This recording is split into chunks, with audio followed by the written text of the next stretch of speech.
On lit pour le 7e jour. C'est ainsi, chapitre 2, verset 1, c'est ainsi que furent terminés le ciel et la terre et toute leur armée, toute leur abondance. Le 7e jour, Dieu mit un terme à son travail de création. Il se reposa de toute son activité le 7e jour. Dieu bénit le 7e jour et en fit un jour saint, parce que ce jour-là, il se reposa de toute son activité, de tout ce qu'il avait créé. Merci de garder ce passage ouvert.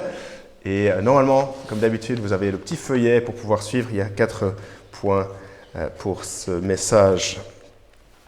Et on arrive ce matin à la fin donc, du prologue de Genèse. On va regarder ces versets ensemble. Et si vous vous souvenez de notre parcours jusqu'ici, on est vraiment passé de rien du tout dans la création à tout dans la création. Donc au commencement, tout n'était que chaos et vide. Et 6 jours plus tard, dans le récit, on lit que le monde est créé, que le monde est ordonné, que le monde est bouillonnant de vie. Il y a des animaux, il y a des planètes, il y a des êtres humains. C'est extraordinaire. C'est la joie, c'est extraordinaire, flambant neuf. Et on avait vu le dimanche dernier que de toute la création, l'humanité est vraiment le couronnement de l'œuvre de création. Couronnement, le zénith. Et Dieu donne à l'homme et la femme cet énorme privilège d'être ses représentants sur terre, porteurs de son image, tels que les animaux ne le sont pas, mais eux le sont uniquement. Tout est bon, tout est vraiment bon. Et on se dit, ok, mais à quoi bon? Et quel est le but final de toute cette création? Quel est l'aboutissement? Quel est le but de mon existence sur Terre? Pourquoi sommes-nous ici? Où allons-nous trouver notre vrai épanouissement? Quel est le but? Et c'est pour ça qu'il nous reste, les amis, le 7e jour de la création. On pourrait se dire, peut-être le but ultime, c'était de faire ce que Dieu nous a demandé de faire, c'est-à-dire de dominer, de régner ce monde positivement, de nous multiplier, de remplir la terre. Ça, c'est déjà bien. Vous imaginez cette fourmilière et plein de petites fourmis. Le but, c'est vraiment que ça travaille, que ça se mette simplement au travail, que ça bouge. Est-ce que c'est cela ce que Dieu veut, que ça bouge et que ça fonctionne? Ce que nous allons voir ce matin, c'est que nous n'avons pas été simplement créés pour être utiles et pour fonctionner, mais le but de l'aboutissement donc de la création, c'est le repos. Ou, pour utiliser un terme synonyme dans notre passage, le sabbat, le repos ou le sabbat. On va devoir un petit peu travailler pour pouvoir comprendre ce que ce terme repos ou sabbat signifie vraiment, précisément tant dans ce texte que dans le reste de la Bible, parce que c'est un terme qui est utilisé très souvent dans la Bible. Le terme « se reposer », Dieu se repose, dans notre texte, est employé 2 fois. Et la forme verbale du mot hébreu ici est le mot duquel on a le mot sabbat. C'est pour ça que j'ai dit sabbat, repos. On va voir que c'est un concept très important dans toute la Bible. Et donc, je vous propose 4 points. Le premier dans Genèse 2, surtout sur ces versets, et puis alors un peu plus longuement. Et puis alors dans les autres points qu'on va enchaîner, ce sera un petit peu de voyage dans le reste de la Bible. Donc j'espère que vous avez une Bible à proximité, à portée de main. Et on va regarder ça ensemble. Premier point, le but de la création, c'est le repos. Le but de la création, c'est le repos. Et donc, comme je disais, le monde est rempli et tout bouillonne de vie et tout va bien. Et puis on arrive à ce 7e jour. Est-ce que vous avez remarqué à quel point ce 7e jour est vraiment très différent de ce qui vient avant? Très, très différent. On avait vu, si vous vous rappelez, que dans les 6 premiers jours, il y avait 6 jours qui se mettaient en 2 colonnes de vis-à-vis, où les 3 premiers jours, Dieu de structure, et les jours 4 à 6, Dieu remplit. Dieu structure la terre et puis Dieu remplit la terre. Et donc, déjà, le 7e jour est un peu à part de cette structure-là. Mais le 7e jour aussi est différent parce que Dieu ne parle pas. Dans tous les autres jours, Dieu dit, et Dieu fit. Et Dieu ne crée pas au 7e jour. Non, le 7e jour, on lit que Dieu a terminé son acte de créer. Et jusqu'ici, on a vu que Dieu bénit les animaux, les êtres humains. Et ici, Dieu va bénir le 7e jour. Un jour est béni. Plus que cela, il en fit un jour saint. Saint dans le sens mis à part comme spécial. Peut-être on pourrait dire même meilleur. Ce 7e jour est le meilleur. Une classe à part. Ce jour est parfait. Les commentateurs qui étudient ce texte et ont accès aux langues originales, donc hébreu ici, parlent de ce que, apparemment, les 3 phrases au milieu, là, donc le verset 2 et puis le début du verset 3, ces 3 phrases dans l'hébreu avec 7 mots chacun, avec au milieu de chaque verset le 7e jour, qui est mentionné 3 fois. 7, dans la Bible, souvent utilisé comme symbole de quelque chose de complet, de parfait. Et donc ici, on arrive au 7e jour, quelque chose d'unique, quelque chose de merveilleux, quelque chose d'extraordinaire est en train de se passer. Alors qu'est-ce qui se passe ce 7e jour-là? Qu'est-ce qu'il en fait un jour sanctifié? Eh bien, nous lisons que Dieu se reposa. Dieu fit son sabbat. Je trouve ça surprenant. Est-ce que le Dieu de l'univers a vraiment besoin de se reposer? Dans quel sens se repose-t-il? Il ne faudrait pas imaginer que Dieu soit un peu comme l'un de nous, qui ait besoin de se reposer ses pieds il se met dans son divan et il scrolle sur son téléphone. Non, ce n'est pas du tout cela. Pas du tout cela. Le 7e jour, verset 2, Dieu mit un terme à son travail de création. Il se reposa de toute son activité le 7e jour. Verset 3, il se reposa de toute son activité, de tout ce qu'il avait créé. Spécifiquement, Dieu se repose de sa création. Donc sur le plan de tout ce qu'il crée, ça c'est fini. Il a terminé, ça cesse. Plus besoin de créer un autre univers, c'est fini. Et donc Dieu n'a pas pris une pause de régner en tant que souverain sur tout ce monde. Ça n'a pas de sens. Dieu continue d'agir. Et remarquez en fait que ça va plus loin. Ce 7e jour est un jour de repos qui dure à la fin de chaque jour jusque-là. Jour 1, 2, 3, 4, 5. Il y eut un matin, il y eut un soir, le 1er jour, le 2e jour. C'est très répétitif. Le 7e jour semble peut-être durer, être ouvert. On peut au moins émettre cette hypothèse à ce stade. Une journée sans fin. Une période où Dieu se repose, un sabbat qui s'allonge, qui est peut-être éternel, on n'est pas trop sûr à ce stade de notre lecture. Et donc le but, l'objectif de toute la création, c'est cela, c'est le repos que l'auteur exprime. Et parce qu'il n'y a rien à ajouter. Tout est bon dans la création. Tout est comme ça devrait être. Et donc le but de la création, tout ce qu'on est en train de dire, c'est que Dieu cesse son activité de créer pour apprécier et vraiment se réjouir de sa création. Le repos, ce n'est pas la fin de l'activité, mais le début de se réjouir de l'effort. Dieu ne part pas ailleurs faire d'autres projets. Dieu apprécie le monde et le voit. Il est proche de sa création. Son repos veut dire, on le lit au chapitre 3, que Dieu marcha au milieu du jardin parmi les hommes. Extraordinaire. Imaginez Dieu au milieu de son peuple, de l'humanité. J'espère que ça va nous aider de penser comme un artiste. Le 6e jour, c'est Dieu en train de peindre encore le tableau. Et puis le 7e jour, le pinceau, on peut le mettre de côté. Et puis on fait un pas en arrière en tant que le créateur qu'il est. Et il imagine, il voit, il constate, il voit que c'est beau. Et il apprécie le spectacle. Tout tourne à merveille. Les animaux ne s'entretuent pas. Il n'y a rien de mal. L'homme et la femme vivent heureux, reflétant son image. Et Dieu regarde et est satisfait. Et peut-on peut-être dire qu'il sourit, si vous me comprenez. Le repos, c'est Dieu qui apprécie le monde, tel que ça a toujours été l'idée, l'intention.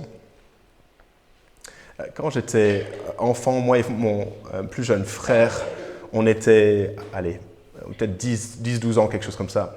Et nous, on aimait bien les Kennex, ce jeu de construction avec des tiges et des connecteurs, vous connaissez cela peut-être? On connaît bien les Lego, mais Kennex un petit peu moins. Et mon frère avait épargné pendant peut-être des mois pour pouvoir s'offrir ce qui à l'époque était le plus grand Kennex. Voilà. Un grand circuit de montagne russe avec une voiture. Ça a pris des heures et des heures le jour de Noël pour construire cela. C'était super chouette. Mais à la fin, on dépose nos outils à deux et on apprécie le travail. Et la voiture fait le tour en continu avec un looping et on apprécie le résultat. Et donc, à quoi sert notre vie? Quel est le but ou la fin ou l'aboutissement de cette création? À quoi Dieu nous destine-t-il? Eh bien, ce 7e jour, cette image de perfection où Dieu prend plaisir, tel un parent qui prend plaisir à voir son enfant actif. On est censé vivre comme cela, où Dieu est au centre dans sa création, de manière active. Nous, on se met à l'actif, à être actif, en train de faire sa volonté. Le but du repos, du sabbat, c'est d'apprécier la vie bouillonnante que Dieu a toujours voulu. Le but parfait, c'est la vie abondante avec Dieu au centre, où l'homme sait ce qu'il fait dans un cadre qu'il connaît de Dieu, où rien ne déstabilise la création, où tout fonctionne, où tout est bon.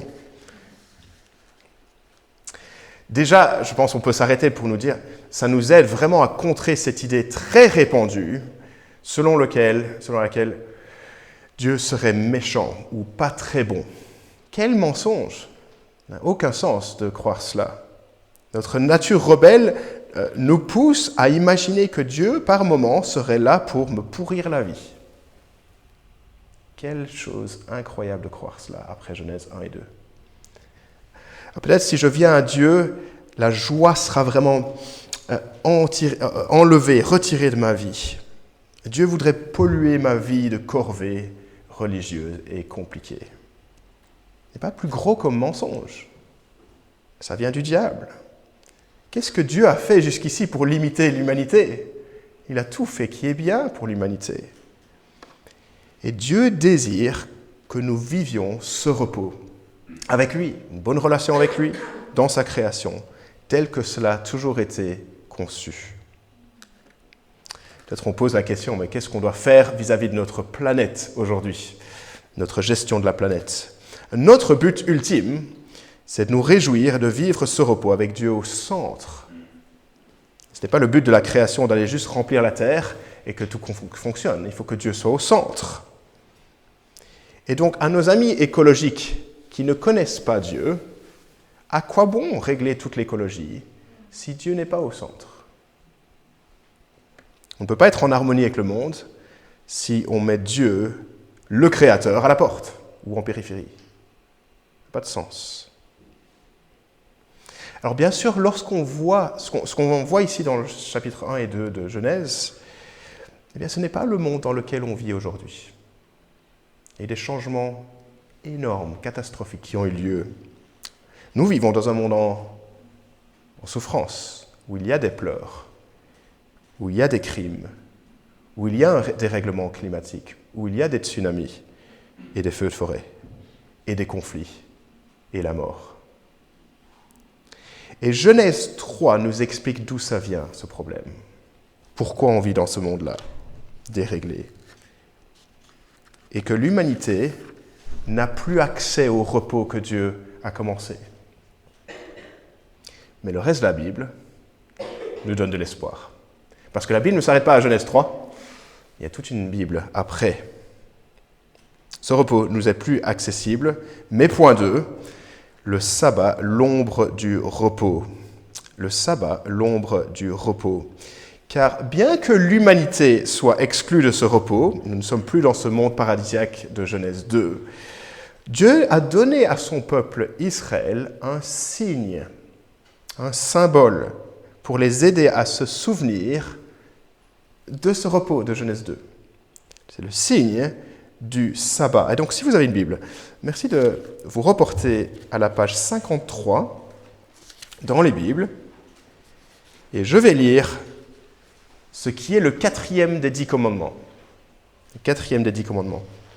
Exode 20, et versets 8 à 11. Dieu a sauvé son peuple Israël de l'esclavage en Égypte et il leur donne ses prescriptions pour vivre, pour être son peuple. Voici ce qu'il est écrit. Exode 20, verset 8. « Souviens-toi du jour du repos pour le sanctifier. Tu travailleras 6 jours et tu feras tout ton ouvrage. Mais le 7e jour est le jour du repos de l'Éternel ton Dieu. Tu ne feras aucun ouvrage, ni toi, ni ton fils, ni ta fille, ni ton serviteur, ni ta servante, ni ton bétail, ni l'étranger qui est dans tes portes. Car en 6 jours l'Éternel a fait les cieux, la terre et la mer, et tout ce qui y est contenu, et il s'est reposé le 7e jour. C'est pourquoi l'Éternel a béni le jour du repos et l'a sanctifié. » L'Éternel est en train de leur donner les 10 commandements pour les mettre à part comme son peuple. Et le 4e commandement, vous le savez, prescrit le sabbat. Respecter un jour tous les 7 en l'honneur de Dieu. C'était le samedi, le sabbat. Le samedi. Ils doivent garder le samedi où ils ne travailleront pas. Et non sans raison. C'est pas juste Dieu aime bien imposer des restrictions aléatoires envers son peuple. Non, il y a une explication. Souviens-toi du jour de ce repos pour le sanctifier. C'est le jour de l'Éternel. Et à l'époque, ça aurait été très étrange par rapport aux autres peuples qui n'ont pas cette restriction. C'est une loi de Dieu qui viendrait limiter les bénéfices, les marges, la productivité et la prospérité du peuple de Dieu, alors que les autres peuples puissent continuer encore à bosser ce jour-là. Il fallait faire confiance à Dieu. Les 10 commandements sont répétés dans Deutéronome 5. C'est pour ça que j'ai mis ça sur la feuille. Et je vais juste, vous pouvez juste écouter ce que Deutéronome 5 dit en répétant le même commandement, 4e commandement, mais avec un peu plus de détails. Tu te souviendras que tu as été esclave en Égypte et que l'Éternel ton Dieu t'en a fait sortir avec puissance et force. Voilà pourquoi l'Éternel ton Dieu t'a ordonné de respecter le jour du repos. Est-ce que vous avez remarqué, il y a un détail de plus. Le jour du repos, ce n'est pas simplement un jour où il faut se souvenir de Dieu en tant que créateur, mais de se souvenir que Dieu est le sauveur aussi. Voilà. Donc, Israël a une aide très pratique. Quelle bénédiction de la part de Dieu de leur donner cette aide inscrite dans leur calendrier, où ils peuvent se souvenir que Dieu est le créateur, pas oublier cela, que Dieu est le sauveur, pas oublier cela non plus. Et donc le but du sabbat n'est pas tant une pause pour dormir et ne pas travailler, mais plutôt une pause pour adorer, une pause pour se rappeler que Dieu est le créateur et le sauveur. Un signe de l'alliance faite entre Dieu et son peuple à travers les générations. Pas un jour pour être inactif, mais un seul jour utile pour se rappeler de l'essentiel, ne pas oublier. Et nous, on trouve les lois lourdes et déprimantes, peut-être une corvée de plus, mais le sabbat, c'était de la célébration, les amis, pour le peuple d'Israël. Une célébration qu'on ne travaille pas, on peut regarder plus loin que ma petite vie à moi, et mon couple, et ma famille, et mon job, et ce que je fais, et me rappeler que je m'inscris au milieu de cette réalité. Dieu est mon créateur, et Dieu m'a sauvé pour lui. Quelle sagesse de Dieu, quel moyen super utile pour que Dieu les garde à lui. Et quand Israël arrive finalement au pays promis, intéressant cela, que le Deutéronome parle de cette arrivée comme étant un repos. Ils se reposent de tous leurs ennemis. Et puis dans le psaume 95, Hébreux 4 qu'on a lu tout à l'heure fait référence au psaume 95, le pays promis est expliqué comme un sabbat, un repos pour le peuple. Un repos qui n'a pas duré, bien sûr, parce que le peuple s'est rebellé contre Dieu. Le sabbat, point 2, l'ombre du repos. Et je dis ombre parce que Colossiens 2 parle du sabbat comme étant l'ombre d'une réalité à venir. Écoutez, Colossiens 2, qui dit ceci, versets 16 et 17, « Que personne donc ne vous juge au sujet du manger ou du boire, ou à propos d'une fête, d'un nouveau mois ou du sabbat.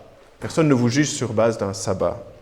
Tout cela n'était que l'ombre des choses à venir, mais la réalité est en Christ. Fascinant cela.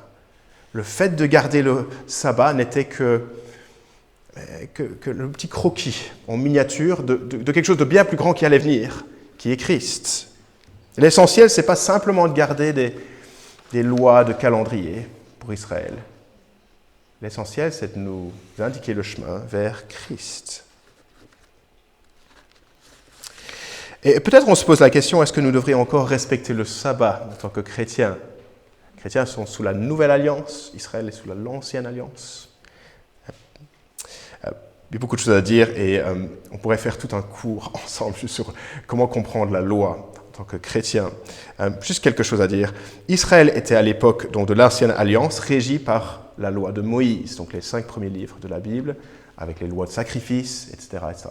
Galates 3 et 4 nous disent, dans le Nouveau Testament, que nous ne sommes plus soumis à ces lois, que Christ est venu, non pas les abolir, mais les accomplir pour nous. Et donc ces lois étaient d'application sous l'Ancienne Alliance, de Moïse jusqu'à Christ. Elles ont encore beaucoup de choses à nous enseigner, c'est pour ça qu'on les a dans la Bible. Et Colossiens 2 nous dit que nous avons la liberté de ne pas observer, de manière aussi stricte que les Juifs le faisaient, la loi du sabbat. On ne peut pas nous juger sur cette base-là, Colossiens 2 nous dit. Si vous voulez une autre référence, Romains 14, 5 et 6 a dit exactement la même chose.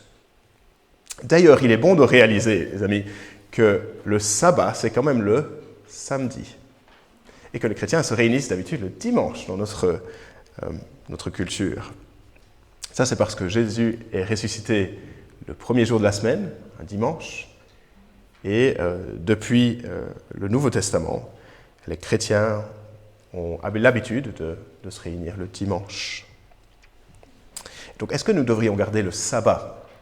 Pour des raisons pratiques, oui, il faut se reposer de votre travail, ça c'est clair. Pour des raisons d'obéissance à Jésus aussi, nous voudrions ne pas négliger notre assemblée. Et si nous n'arrivons pas à prendre un jour de repos tous les, grosso modo, 7 jours, est-ce que nous avons compris notre finitude ? Est-ce que nous faisons vraiment confiance à Dieu ? Il y a une sagesse de Dieu de suivre un rythme qu'il a lui-même trouvé pour Israël. Mais il me semble qu'il n'est pas absolument obligatoire pour les chrétiens de se réunir spécifiquement le dimanche. Cette tradition est venue et c'est très utile dans notre milieu. Ce que j'ai appris apparemment, c'est que dans certains pays musulmans, même de nos jours, les chrétiens se réunissent de manière hebdomadaire le vendredi, parce que le dimanche, ils doivent travailler. Certainement, les chrétiens qui veulent mettre le dimanche comme une journée à part, dans un sens strict, le font pour consacrer ce jour au Seigneur, et c'est très bien, pour l'adorer en tant que Dieu et en tant que Sauveur. On est en train de voir que le sabbat avait toujours une portée plus loin que juste une loi à respecter, qui était importante pour Israël, qui pointait la direction vers quelque chose de plus. Et ça nous amène à notre troisième point. Jésus, celui qui donne le repos. Et nous allons lire dans le Nouveau Testament, donc page 625, Matthieu 11. Je suis vraiment désolé, sur la feuille il est marqué Matthieu 18, c'est Matthieu 11. Il y a une erreur là. Donc Matthieu 11, versets 28 à 30. Et ce sera à vous de repérer la mention de repos dans nos versets. Matthieu 11, 28 à 30. Jésus dit ceci. « Venez à moi, vous tous qui êtes fatigués et courbés sous un fardeau, et je vous donnerai du repos. Acceptez mes exigences et laissez-vous instruire par moi, car je suis doux et humble de cœur, et vous trouverez le repos pour votre âme. En effet, mes exigences sont bonnes et mon fardeau léger. » Jésus vient accomplir la loi, il le fait parfaitement. Jésus n'est pas l'ombre, comme le 4e commandement du sabbat était l'ombre, mais il est la réalité, il est l'accomplissement de ce sabbat. On se rappelle, le repos, le sabbat, c'est un retour à tout ce qui est bon dans Genèse 2. Et on veut cela, de l'harmonie entre Dieu et moi, l'harmonie entre moi et la création tout entière, telle que ça devrait être avant que ce ne soit gâché par le péché. Et Matthieu 11 nous dit, nous pouvons expérimenter ce repos avec Jésus. Il y a toujours eu donc un sabbat plus grand qu'un jour par semaine. Il y a toujours eu ce sabbat, ce repos, cette période où laquelle on serait avec Dieu pour l'éternité dans sa gloire. Et donc Jésus n'est pas une loi qu'on respecte. Jésus est la réalité. Il offre le repos de notre âme. Et lorsque Jésus est venu sur terre, on le voit dans l'évangile de Marc, dans nos études bibliques en groupe de maison pour l'instant, quand Jésus vient, tout va bien, tout est réglé. Les foules s'écrient, nous n'avons rien vu de pareil. C'est incroyable. Les hôpitaux se vident, le mal n'est plus. Les gens sont guéris, le péché est pardonné. Que faut-il de plus ? Et lorsque les chefs juifs s'opposent à Jésus, parce que Jésus est prêt à guérir le jour du sabbat, et ils sont prêts à l'accuser, Jésus fait ce pourquoi le sabbat avait toujours l'intention d'être. Jésus demande aux chefs juifs, qui ne lui répondent pas, « Est-ce bon le jour du sabbat de faire vivre ou de tuer ?» Il a un homme devant lui qui a une main qui est complètement raide et sèche. Et les disciples, les chefs juifs, refusent de répondre. Et Jésus est peiné par l'endurcissement qu'il voit. Peiné. Et Jésus le guérit. Le but du sabbat, c'était de restaurer les choses telles qu'elles devraient toujours être restaurées. Et même plus, Jésus n'est pas simplement venu pour le peuple juif, mais il est venu pour tout le monde. Il dit cela, « Venez à moi, vous tous qui êtes fatigués et courbés sous un fardeau, et je vous donnerai du repos. » Notre âme est créée pour ce repos. Jésus est venu pour donner ce repos. Et donc, quand on vient à Jésus, qui que vous soyez, systématiquement et universellement, la grâce, le pardon, la vie est en abondance avec lui. Sa présence en nous par son esprit, ses promesses, une place dans son peuple. On trouve le repos, on trouve la vie. Et dans le Nouveau Testament, le sabbat a été accompli par Jésus-Christ. C'est à lui que nous venons. L'essentiel n'est pas de respecter une journée une fois par semaine. L'essentiel est de venir à Jésus.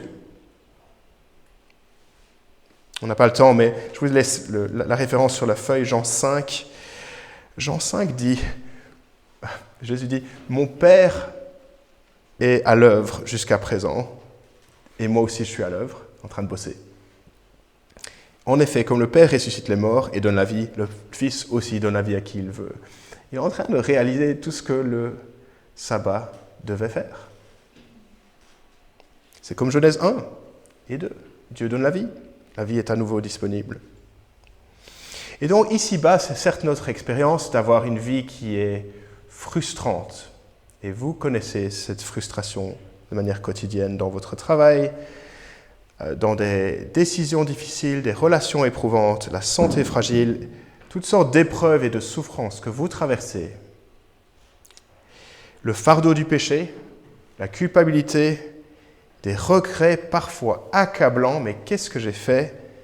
Les craintes et les lourdes inquiétudes que nous avons. Et il n'y a aucun repos, si ce n'est en Jésus-Christ. Et cette belle citation célèbre de saint Augustin, l'un des pères de l'Église, au IVe siècle, qui dit ceci. « Tu nous as fait pour toi, Seigneur, et notre cœur est sans repos tant qu'il ne se repose pas en toi. » Beau ça, je vais relire. « Tu nous as fait pour toi, Seigneur, et notre cœur est sans repos tant qu'il ne repose pas en toi. » Porter tes propres péchés, Jésus l'a fait avec joie. En Jésus, nous sommes sauvés, justifiés, aimés, réconciliés. Jésus est lui-même le repos. Ses exigences sont légères, sa grâce abonde. Et c'est votre expérience, si vous êtes à Christ, de venir à lui et de recevoir son repos. Lui seul peut le donner. Et vous pouvez déjà vivre cela dès à présent, c'est merveilleux. Mais ce n'est pas encore la fin. Et le monde entier n'est pas encore soumis à Jésus-Christ comme il devrait l'être. Il reste une attente pour le retour de Christ. Et donc c'est pour ça qu'on a ce quatrième point. On va le faire très très brièvement avec ce texte qu'on a lu tout à l'heure. Hébreux 4, donc page 789, dernier texte qu'on va encore un petit lire ensemble. Je vais juste lire quelques versets. Hébreux 4, et nous allons lire les versets 4 et 9, page 789. Voici ce quatrième point. L'attente pour entrer dans le royaume de Dieu. Il reste une attente pour entrer dans le royaume de Dieu et le repos de Dieu. Verset 4. En effet, Dieu a parlé quelque part, Genèse 2 même, au sujet du 7e jour, et Dieu se reposa de toute son activité le 7e jour. Verset 9. Il reste donc un repos de sabbat pour le peuple de Dieu. On n'a pas le temps de faire l'exégèse de tout ce texte, je comprends. Mais c'est un texte qui avertit les destinataires de cette lettre à ne pas être déviés de Jésus-Christ et de la foi.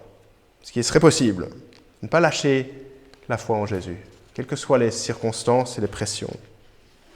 Et ce texte parle du sabbat, du repos, d'un repos qui reste encore à venir.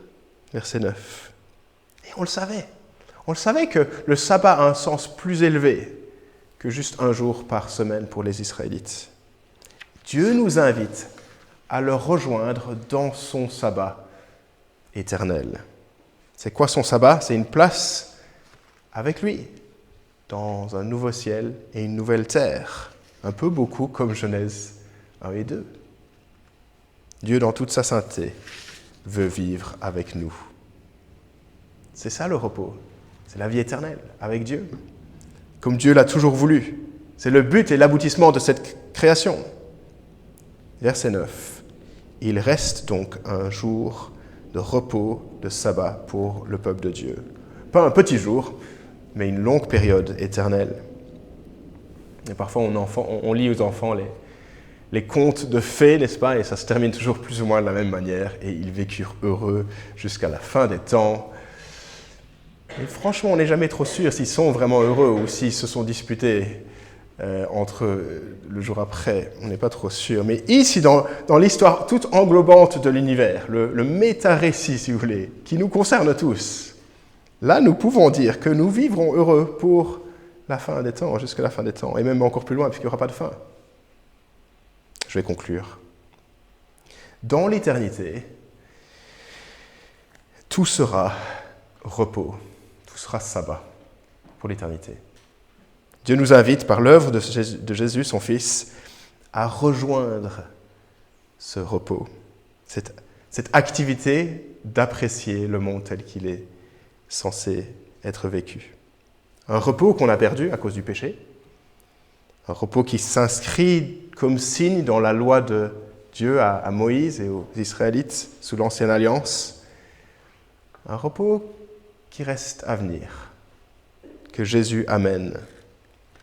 Et donc, qu'est-ce qui est nécessaire de notre part? Verset 1 de notre lecture, Hébreux 4, verset 1. Une touche de sérieux, je pense, pour ce dernier verset. Redoutons donc, alors que la promesse d'entrer dans son repos reste valable, que l'un de vous ne semble être resté en arrière. Hébreux 4 nous dit, attention, de ne pas être dévié par d'autres choses, de ne pas rater le rendez-vous, mais d'être attaché à Jésus-Christ. Il n'y a rien de plus important dans la vie d'être à Christ. Reste attaché à Jésus-Christ, car ce repos céleste est accessible à tous. Mais encore faut-il être avec Jésus. Prions ensemble. Prions.